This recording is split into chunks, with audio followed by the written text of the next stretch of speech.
Evangelho de Lucas, capítulo 10, é o texto da nossa reflexão. Evangelho de Lucas, capítulo número 10. O título da mensagem é Enviados.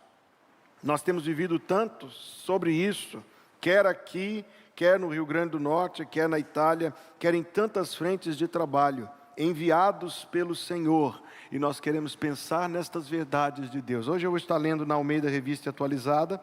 Eu não vou ler o texto todo agora, então não convidarei a congregação a se colocar em pé, mas permaneça com a Bíblia aberta, porque nós vamos lendo e vamos tecendo comentários e vamos aprendendo da palavra de Deus juntos.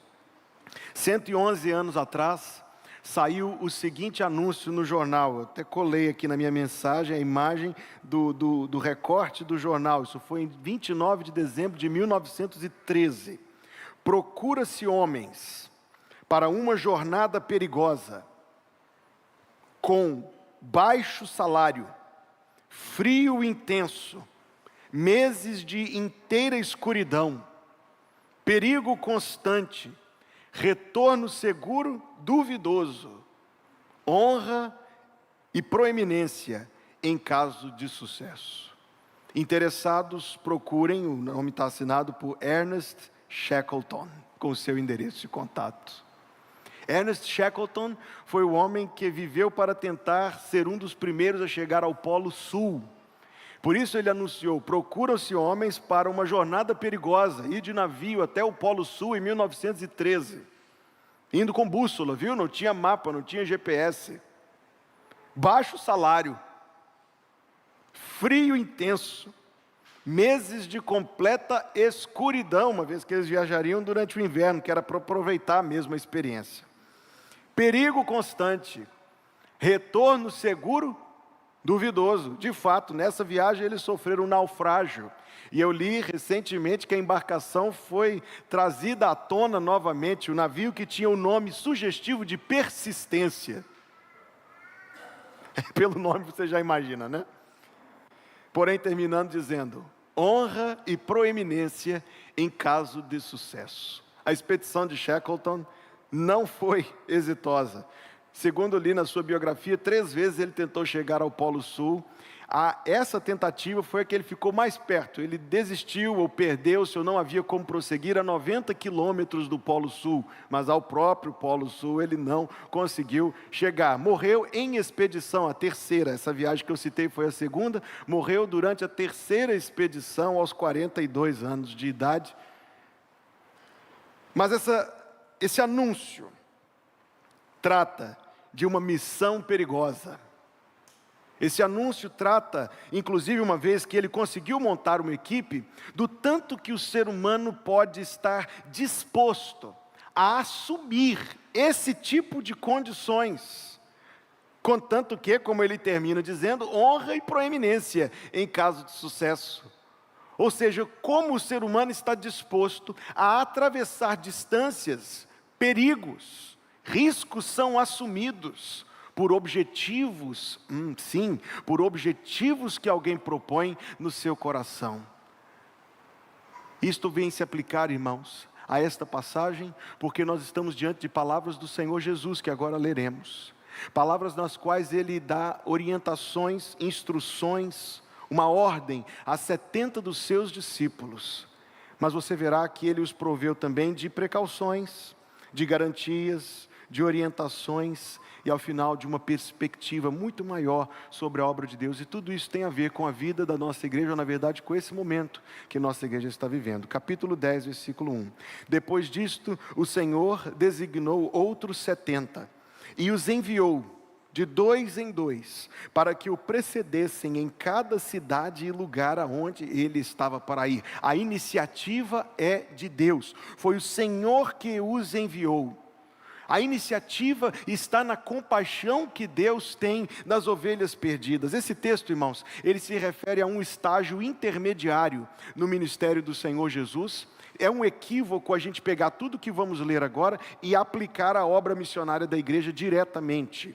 É um equívoco exatamente porque esse texto não é a grande comissão, não aconteceu no mesmo momento, não foi dirigida em relação às mesmas pessoas como alvo. No entanto, nós vamos extrair aqui sim alguns princípios importantes. Esta comissão, a comissão dos 70, como eu disse, tem a ver com um momento intermediário, ela está restrita ao povo de Israel, e Jesus, cuja missão, como diz Atos 10:38, era ir em todos os lugares, fazendo bem e pregando a palavra de Deus, mandou que os seus discípulos o precedessem. Ele iria passar em cada uma dessas 35 cidades, e os discípulos iam então preparar o caminho do Senhor. Feita essa consideração, aqui destaca para nós: a iniciativa é de Deus.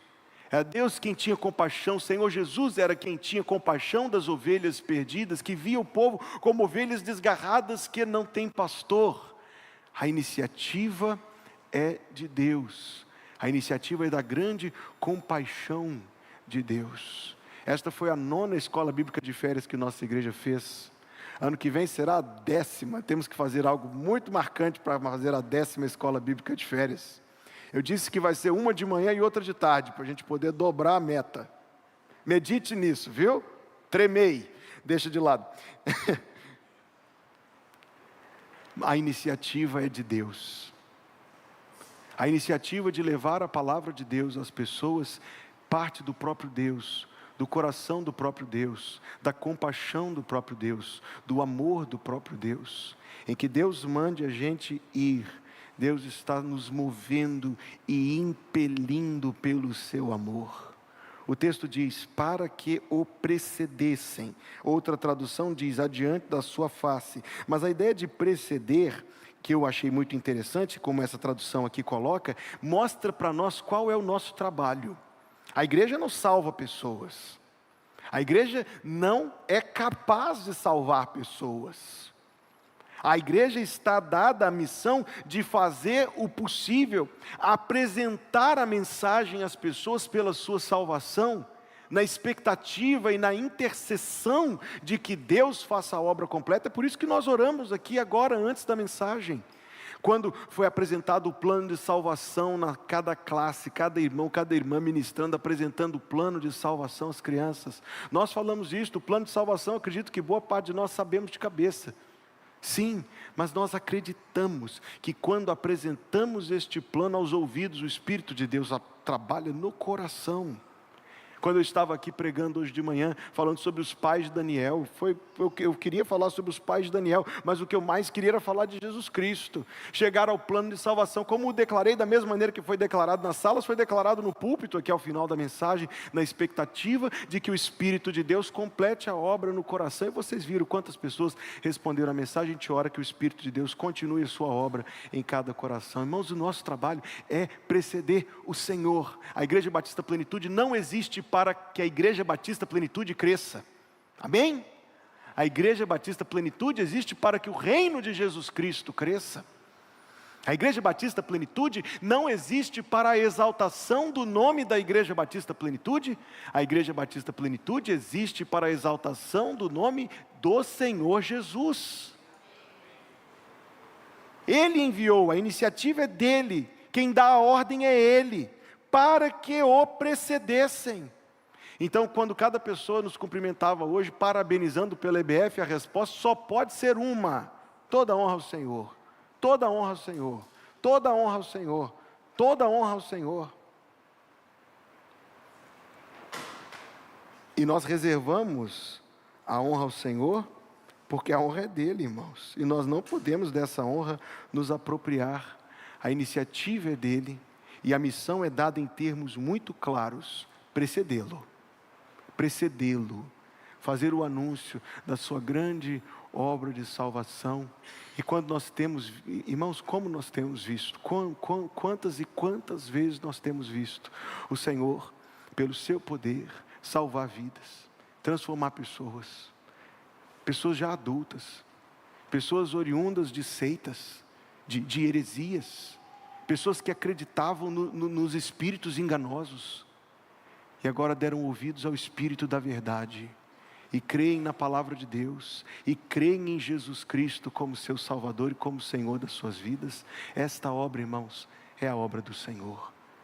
Ele manda que a igreja, aqui nós estamos tirando princípios desta passagem, Ele manda que a igreja faça a sua obra. Ele enviou para que o precedessem. Observe que Jesus dá em seguida para os discípulos algumas precauções. Versículo 2: e lhes fez a seguinte advertência: a seara é grande, mas os trabalhadores são poucos. Rogai, pois, ao Senhor da seara que mande trabalhadores para a sua seara. Ou seja, não tenha expectativa de facilidade. A expectativa de facilidade é uma expectativa errada que não tem fundamento nas orientações que o Senhor dá. Não, meus amados irmãos, se nós vamos fazer a nossa parte na obra do Senhor, nós temos que olhar para o que a Bíblia diz. A Bíblia diz que a parte de cada cristão não é uma pequena contribuição pontual, isolada, remota, ocasional. Não, meus amados irmãos, a Bíblia nos diz para sermos firmes, constantes e sempre abundantes no trabalho do Senhor, cientes, conscientes, sabendo que o nosso trabalho não é vão no Senhor. Imagina a força. Eu louvei a Deus por 150 voluntários, mas a igreja tem 371 membros. Então ano que vem nós vamos ter 371 ou mais voluntários trabalhando para a escola bíblica de férias. Imagine a força disso. Imagine o alcance disto. Imagine o poderoso derramar da graça de Deus. É o que acontece, irmãos, quando os crentes dão a mão uns aos outros para fazer a obra do Senhor. Se você não pôde, a minha palavra não é uma crítica ao seu impedimento, jamais o seria. É um encorajamento para que ano que vem a gente possa fazer um trabalho ainda maior. Ano que vem, domingo que vem, quando a gente for trazer pessoas não convertidas aos cultos, amém? Quando a gente for trazer convidados, pessoas que ainda não creem em Jesus como seu Salvador e Senhor da sua vida. A obra do Senhor acontece não é uma data no calendário, é continuamente, em cada relacionamento, em cada pessoa com quem nós procuramos a sua salvação. Quando o Senhor diz, os trabalhadores são poucos, Ele está nos dizendo, não tenha a expectativa de facilidade. Versículo 3, ide, eis que eu vos envio como cordeiros para o meio de lobos. Esta expressão refere-se à oposição, e a oposição existe em diversos níveis. Quando nós partimos com a mensagem do Evangelho, nós esbarraremos nas oposições. Alguns se opõem por causa do seu apego à sua religião tradicional. Eu nasci nesta religião. Quantas vezes eu já ouvi isso e você também? Eu nasci nesta religião, vou morrer nesta religião. Nós, quando trazemos a palavra da verdade, o Evangelho da salvação, nós damos de frente contra esses preconceitos. Não, eu não quero estar unido aos evangélicos, eu não gosto de evangélicos, eu não gosto de... Meu amigo, eu não estou falando disso, estou falando de Jesus, estou falando de Jesus. Nós nos deparamos com os preconceitos, nós nos deparamos com as tradições frontalmente, nós nos deparamos frontalmente com as resistências, são tantas as resistências do coração das pessoas. Quantas e quantas vezes, irmãos, quando eu mesmo evangelizando, apresentei o Evangelho a uma pessoa, nós víamos aquela pessoa, era quase possível ver ou sentir os sentimentos do seu coração. Aquela pessoa com seu coração profundamente tocado pela palavra de Deus, mas ao mesmo tempo vindo constantemente à sua mente, mas se eu desejar seguir Jesus, eu terei que abrir mão disso, eu terei que abrir mão daquilo. Se nós conhecemos a vida da pessoa um pouco, eu terei que mudar a minha vida nisso, naquilo, não, depois, não quero, não agora, não é importante. Nós nos deparamos com o engano, irmãos. Eu estou falando das oposições no coração humano, mas o Senhor nos deixa plenamente precavidos de muitas e muitas oposições. Quando eu era novo na fé, infelizmente imaturo, não que eu esteja criticando a mim mesmo nesse sentido, mas contando a história como ela aconteceu, foi uma imaturidade, novo convertido. Eu tinha um grande prazer em no final dos cultos, a igreja tinha um escaninho na porta com folhetos evangelísticos. Eu tinha muito prazer em pegar folhetos, eu distribuía folhetos por onde ia. Eu frequentava o culto de oração sempre, bom, sinta-se encorajado, quarta-feira, 7h30. Eu frequentava o culto de oração e saía e ia para o ponto de ônibus, já tarde da noite, entregava folhetos para as pessoas, entrava no ônibus, entregava para o motorista do ônibus, para o cobrador, entregava para os passageiros do ônibus. Mas como eu disse, eu era um novo convertido.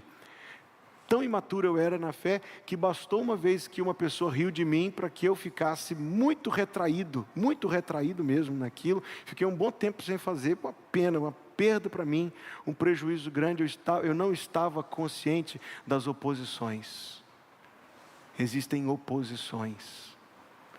De alguma maneira o Senhor permite para que elas nos fortaleçam.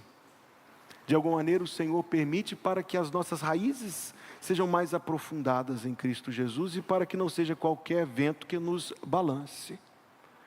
Há oposições. Oposições ao evangelismo não significam pare. Oposições ao evangelismo significam prossiga. O inimigo não oporia se não fosse a obra de Deus. Jesus Cristo vem nos precaver, irmãos. Não leveis bolsa, no versículo 4, nem alforge, nem sandálias, e a ninguém saudeis pelo caminho. Este era um dos textos ao qual eu fazia referência. Esses princípios são princípios da comissão dos 70. Eles não se aplicam à grande comissão de Mateus 28, de Atos 1:8. É muito específico, é muito relacionado a este momento da história o que aconteceu, mas nós podemos encontrar um princípio aqui, é claro que sim, quando Jesus diz: não leveis bolsa, nem alforge, nem sandálias, e a ninguém saudeis pelo caminho. O que ele está tentando, o que ele está frisando para os seus discípulos, igualmente para nós, a urgência que essa obra seja feita sem impedimentos, sem empecilhos, sem detença. A saudação oriental, por isso ele diz: a ninguém saudeis pelo caminho. Uma saudação do Oriente Médio dos tempos antigos podia levar dias. Nunca leu no Antigo Testamento como era possível você segurar um hóspede na sua casa por muitos e muitos dias, apenas prolongando a saudação? O Senhor Jesus quer que a sua obra seja feita sem detença, sem impedimento. Talvez eu esteja me dirigindo a um coração aqui de um crente, de um irmão em Cristo, que quer falar de Jesus para alguém, mas parece que a ocasião nunca vem.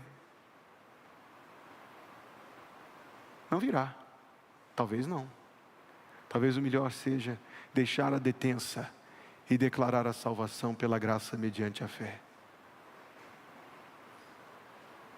Ao mesmo tempo que, falando, não leveis bolsa, nem alforge, nem sandálias, Jesus também coloca diante dos seus discípulos um sentimento de dependência da fidelidade de Deus e da provisão de Deus. Você não vê dessa maneira? O Senhor Jesus os enviou para fazer a sua obra, mas dizendo: não se preparem, não levem nenhum preparativo.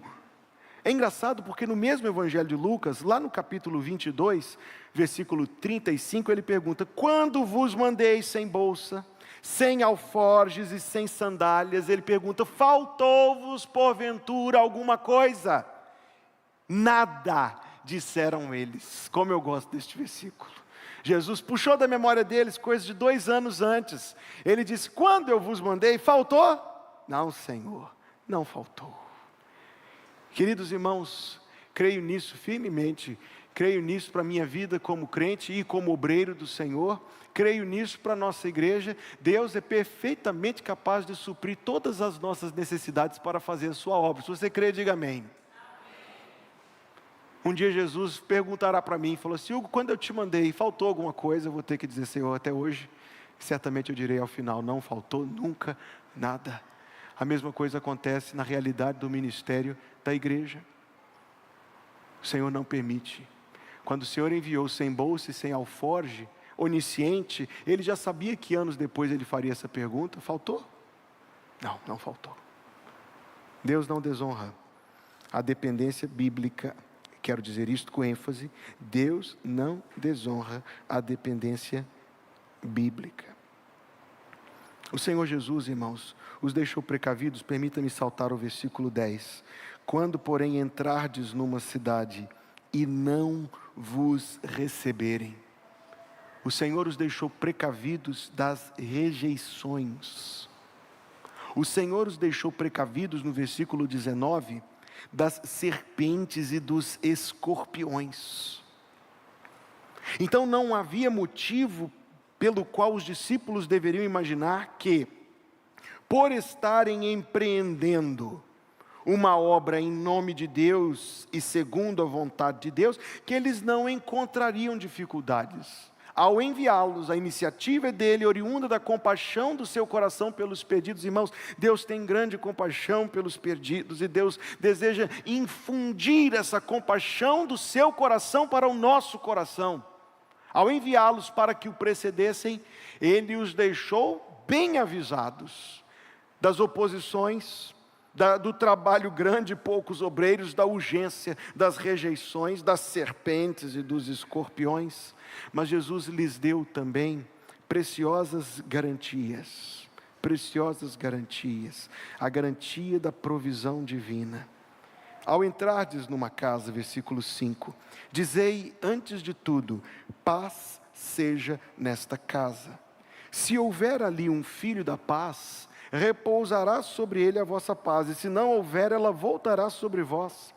Permanecei na mesma casa, comendo e bebendo do que eles tiverem, porque digno é o trabalhador do seu salário. Não andeis a mudar de casa em casa. Quando entrardes numa cidade e ali vos receberem, comei do que vos for oferecido. Daqui a pouco a gente continua a leitura. Deus está assegurando os discípulos de que Deus, o próprio Deus, os protegeria nos perigos. Eis que vos envio como cordeiros para o meio de lobos, mas ao mesmo tempo Deus proveria abrigo para eles. Ao mesmo tempo que Deus os mandou sem bolsa, sem alforjes, sem sandálias, para andar na dependência de Deus, Deus também os assegurou que haveria abrigo, e que haveria o que comer, e que haveria o que beber. Mais do que tudo, irmãos, ao mesmo tempo que precaveu que haveria rejeição e oposição, Deus também garantiu que haveria aqueles, ele os chama no versículo 6 de filhos da paz. Sabe quem são os filhos da paz, queridos? São pessoas ainda não convertidas, mas cujo coração é muito sensível à palavra do Senhor. Leia o livro dos Atos dos Apóstolos, as expedições missionárias de Paulo. As primeiras pessoas a se converter quando o evangelho chegava numa cidade eram justamente os filhos da paz. Talvez haja no seu convívio muitas pessoas que Deus considera filhos da paz. São pessoas que ainda não confessam Jesus, ainda não creem em Jesus, mas visitam a igreja, trazem os filhos para a EBF, frequentam cultos, pedem orações, são receptivos à palavra de Deus. Ora, veja, se não é bíblico dizer, é muito provável que são pessoas em cujo coração Deus já está exercendo uma influência graciosa, preparatória. Irmãos, eu quero entrar nisso em mais detalhes, em mais um minuto na minha mensagem, mas nós precisamos observar que Deus nos garante que o nosso trabalho não será feito em vão. Nosso trabalho para o Senhor não será feito em vão. O que condiz com o versículo que eu citei de Paulo: vosso trabalho não é vão no Senhor. Ao dizer no versículo 9, curai os enfermos que nela houver, e anunciai-lhes, a vós outros está próximo o reino de Deus, porque Jesus vinha logo depois.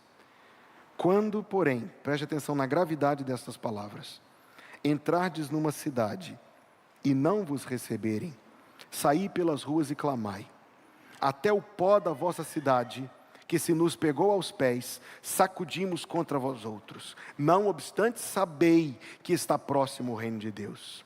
Digo-vos que naquele dia haverá menos rigor para Sodoma do que para aquela cidade. Ai de ti, Corazim, ai de ti, Betsaida, porque se em Tiro e em Sidom se tivessem operados os milagres que em vós se fizeram, há muito que elas teriam se arrependido, assentadas em pano de saco e cinza. Contudo, no juízo haverá menos rigor para Tiro e Sidom do que para vós outros. Tu, Cafarnaum, elevar-te-ás porventura até ao céu, descerás até ao inferno. Jesus que disse isso. Quem vos der ouvidos, ouve-me a mim, e quem vos rejeitar a mim, me rejeita. Quem, porém, me rejeitar, rejeita aquele que me enviou. Ao dizer essas palavras, irmãos, palavras tão solenes, o Senhor Jesus está orientando, mostrando para os discípulos e para nós que a missão da igreja é uma missão de salvação e de condenação. Paulo falou que nós somos o perfume da vida nos que são salvos, mas também o cheiro da morte nos que se perdem. O que ele está querendo dizer com essas palavras? O que Jesus está mostrando com essas palavras? Todas as vezes que o evangelho é pregado, cada pessoa responde. Aqueles que dizem sim, filhos da paz, são as pessoas que são salvas por meio do ministério que a igreja exerce em nome de Jesus Cristo. Quando alguém é maravilhosa e graciosamente abençoado por Deus, e enquanto a palavra é pregada, seu coração é convencido pelo Espírito Santo do pecado, da justiça e do juízo, e trazido à fé salvadora, que é um dom de Deus, a igreja está exercendo seu ministério no poder do Espírito Santo, o perfume da vida, a abundância da vida. Mas o que eu estou dizendo, cada vez que o evangelho é pregado, todas as pessoas respondem. Alguns respondem com silêncio. Alguns respondem dizendo não, depois. Outros dizem não, não é assim. Outros dizem não, eu não quero. O que todos estão dizendo? Não, não, não. Todas as vezes que o evangelho é pregado, é anunciada a vida e a morte. É pregado o céu e o inferno. É falada a graça e o juízo. Quando os discípulos partiram, sabendo que haveria portas fechadas, sabendo que seriam por vezes rejeitados, o Senhor está tentando dizer para eles: seu trabalho não é inútil por causa disso. O trabalho da igreja não é salvar, irmãos. Salvar é o trabalho de Deus. O trabalho da igreja é pregar. A pregação produzirá sempre 2 frutos. Haverá pessoas, no dia final, que vão se apresentar diante de Deus, e Deus dirá para elas: mas você ouviu. Você ouviu. Você ouviu a pregação. Você ouviu o evangelho. A Igreja Batista Plenitude, os crentes da Igreja Batista Plenitude e tantas outras igrejas foram fiéis em anunciar o evangelho. Você ouviu. Eu sei, queridos, que isto acrescenta uma certa gravidade. Mas são palavras de Jesus, não são? São a instrução que Jesus Cristo deu. É a consciência. Alguém ficará desanimado pelo resultado. Quantas vezes nós vivemos isso fazendo evangelismo de rua? Fazíamos tantas vezes, irmãos, fazíamos tantas vezes. Deus tem abençoado. Eu amo esse trabalho, Deus me tem abençoado ao longo desses anos. Fazíamos evangelismo de rua, ao voltarmos, víamos os folhetos caídos no chão. O trabalho não foi inútil. Quantas vezes eu já preguei o evangelho? Quantas vezes eu já preguei o evangelho? Lembro-me de ter pregado o evangelho na Câmara dos Deputados em Minas Gerais, numa ocasião que se comemorava uma data dos batistas mineiros. Havia lá homens de grande importância, nenhum deles, cada um no seu celular, no seu jornal, fazendo o que queria fazer, não estava prestando atenção à palavra de Deus. Eu poderia voltar desanimado, falar: ó Senhor, que tristeza. Irmãos queridos, vamos aprender algo sobre todo o nosso trabalho para Deus. Os resultados são de Deus. Nosso trabalho é ser fiéis ao Senhor. Os resultados são de Deus. Nosso trabalho é ser fiéis ao Senhor.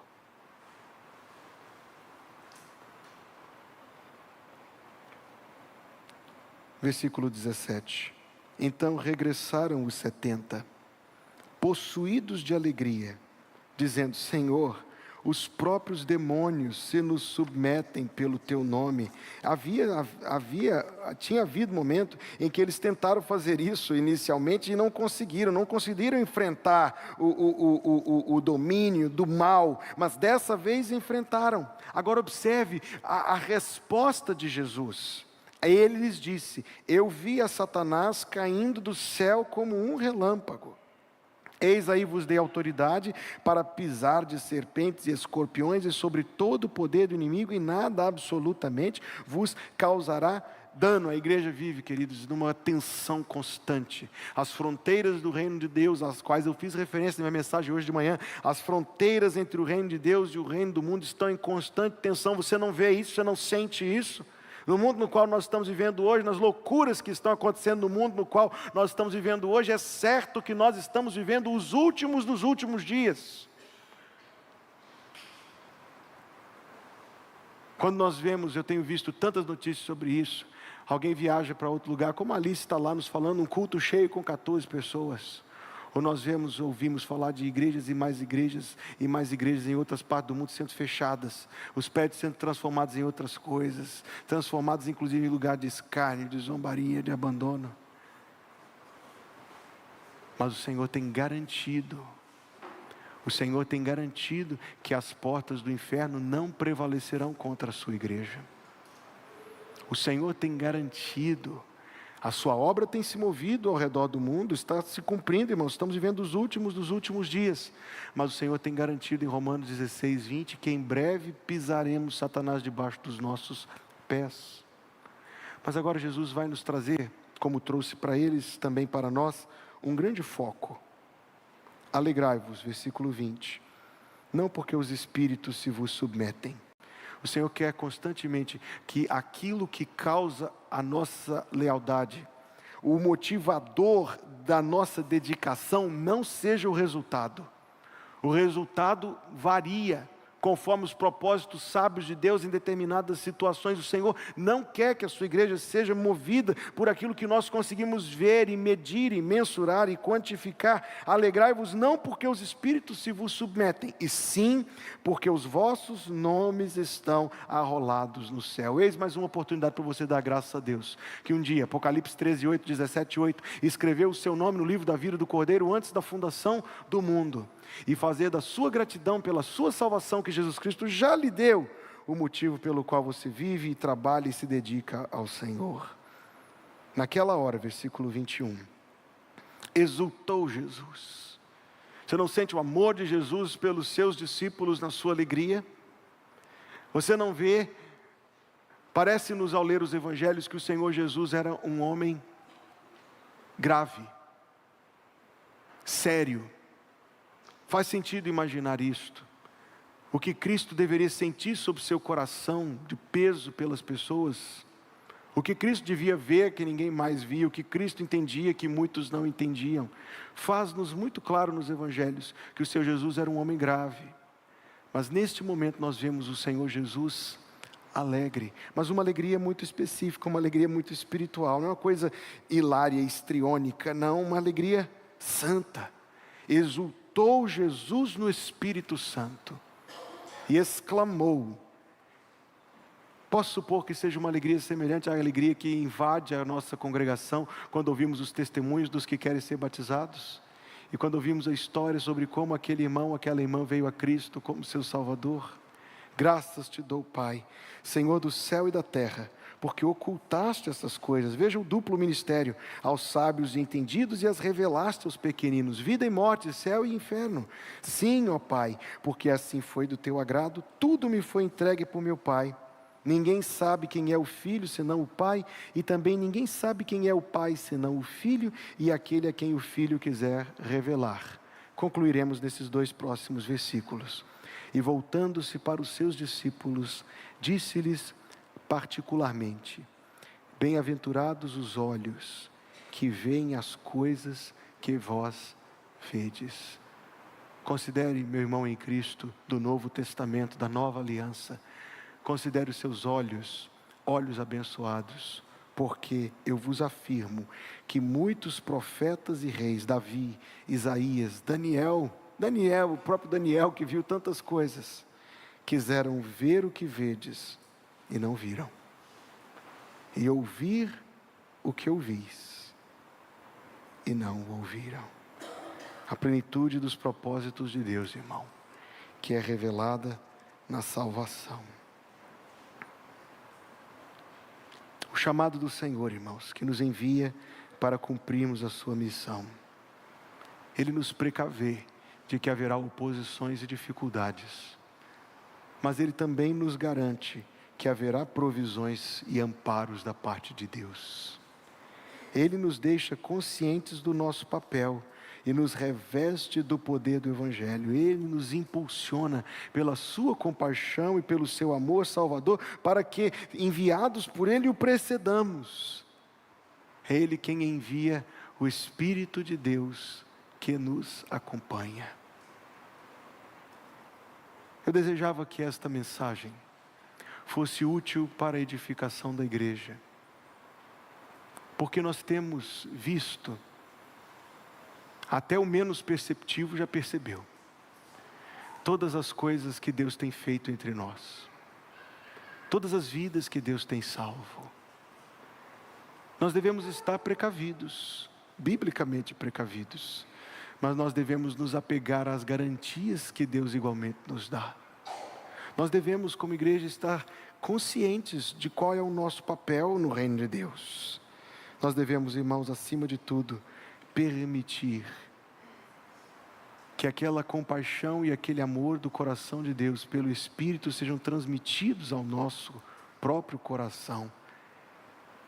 Alegrai-vos, irmãos, não pelo que temos feito, não pelo que temos visto, mas porque os nossos nomes também estão arrolados no céu. Esse deve ser o nosso constante impulsionador.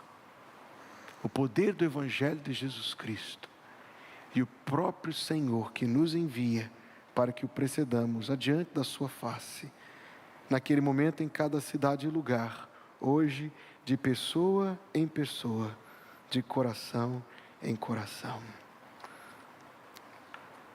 Depois da Segunda Guerra Mundial, os alunos do seminário, que já não existe mais, na Flórida, foram fazer uma viagem à cidade de Londres e visitaram o Museu do Metodismo. O Museu do Metodismo, a igreja, o púlpito onde John Wesley pregava, do lado da casa onde John Wesley vivia. E visitaram um dos pontos, está lá, quando você for a Londres, visite, se puder. Visitaram o quarto de John Wesley. O quarto de John Wesley, tudo muito bem preservadinho, como ele deixava. Estava lá uma mesa, onde estava a sua Bíblia, com uma lâmpada, e um genuflexório, isto é, um móvel para a pessoa se ajoelhar, com uma almofada em cima. E apresentaram, era aqui que John Wesley lia a Bíblia, ele lia a Bíblia de joelhos, é que um bom hábito. Ele lia a Bíblia de joelhos, todos os dias às 4, entre 4 e 5 e meia da manhã, ele estava orando e lendo a Bíblia.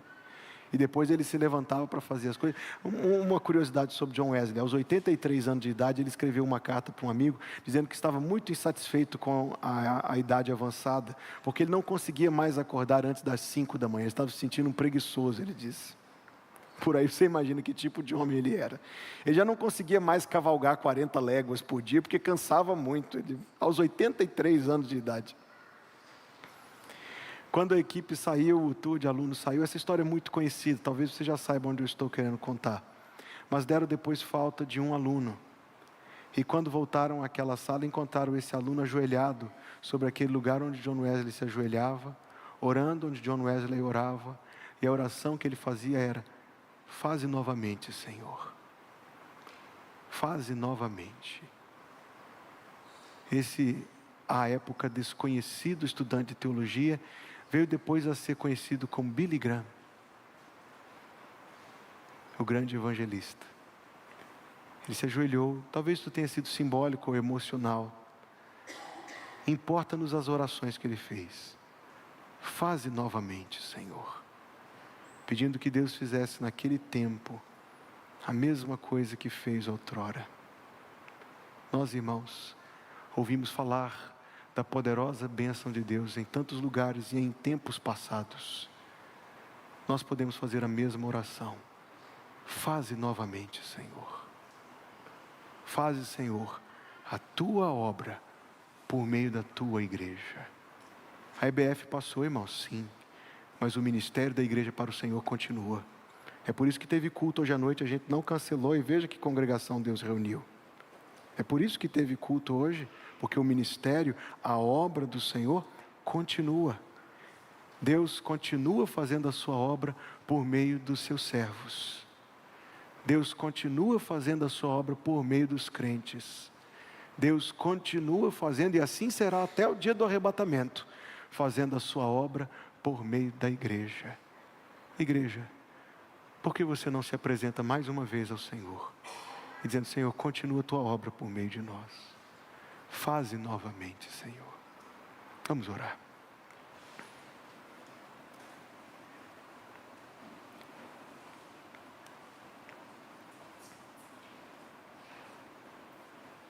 Nós estávamos, Senhor, domingo passado de joelhos, nos consagrando ao Senhor para essa obra e para esse trabalho da Escola Bíblica de Férias.